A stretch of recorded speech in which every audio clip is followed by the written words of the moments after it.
IP ბათუმის სპორტული ახალგაზრდობის ცენტრში ყინულის მოედინის ზედაპირის მოსაპრიალებლად საჭირო ხარჯებს ცენტრის თანამშრომლები თავად ფარავენ.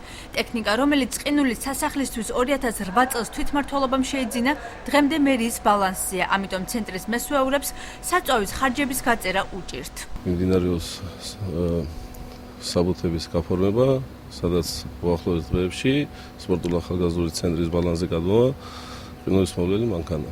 როცა არ არის ყინულის მოვლელი მანქანა ჩვენს ბალანსზე, ამიტომ ჩვენი ხარჯებით ვასამთ საწვავს და უვლით ყინულს.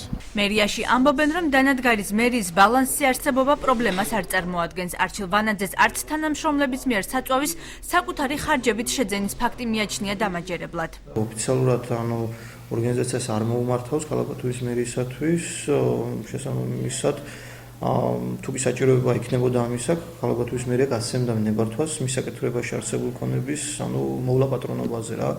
ჩვენ გვაქვს პრაქტიკა იგივე თქვა სხვა არასამეწარმეო არაკომერციული იურიდიული პირების შემთხვევაში. ტექნიკა, რომელიც ყინულის მოედინის მოსასწორებლად გამოიყენება 1979 წელსაა გამოშვებული, რის გამოც იგი გამონაბოლქვს და სუნს გამოყოფს.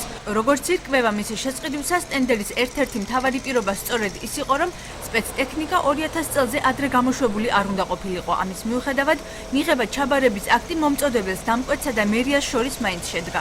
250,000 ლარად შესყიდული დანადგარი მერიას შეპესე ართლაინ თრეველმა გადასცა. ფაქტით დაინტერესებულია საგამოძიებო ორგანოც.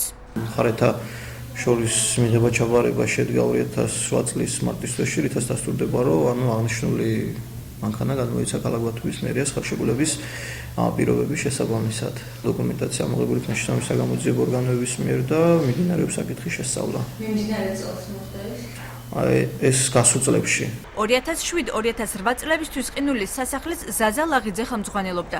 მერიის სატენდერო კომისიაში ძირითადად ვიცე-მერები და სამსახურების უფროსები შედიოდნენ. კომისიის წევრებს შორის იყო ასევე იმდროინდელი კეთილმოწყობის სამსახურის უფროსი. ახლა უკვე საკრებულოს საფინანსო ეკონომიკური კომისიის თავმჯდომარის დავით კასრაძეს უჭირს გაიხსენოს, რატომ მოეწერა ხელი მიღება ჩაბარების დოკუმენტს, როცა შეკვეთილი დანადგარი საჭირო მოთხოვნებს ვერ აკმაყოფილებდა.